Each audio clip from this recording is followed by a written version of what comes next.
এই মুহূর্তের সবচেয়ে বড় খবর HD Live 24/7 এ। बड़ी खबर। Breaking news now on HD Live 24/7। আজ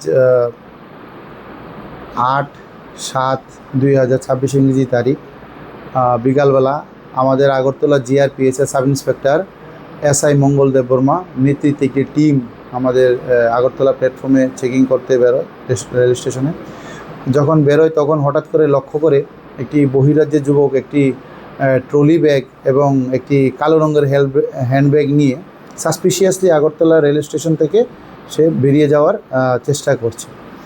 তারপর আমরা সঙ্গে সঙ্গে আমাদের স্টাফরা ওকে আটক করে এবং তার ওই দুটি ব্যাগ তল্লাশি করে সর্বমোট 230 বোতল অবৈধ অ্যাসকপ উদ্ধার করতে সক্ষম হয়। তারপরে এগুলি তার থেকে আমরা সিজ করি।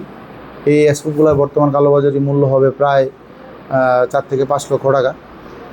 প্রাথমিক তদন্তে সে জানায় সে দেওঘর এক্সপ্রেস যে ট্রেন সেই ট্রেনটি দিয়ে সে এসেছিল। বর্তমানে আমরা তাকে অ্যারেস্ট করেছি এবং তার বিরুদ্ধে একটি সুনির্দিষ্ট ধারায় একটি NDPS মামলা আমরা গ্রহণ করব এবং আগামীকাল তাকে আমরা মহামান্য আদালতে প্রেরণ করব।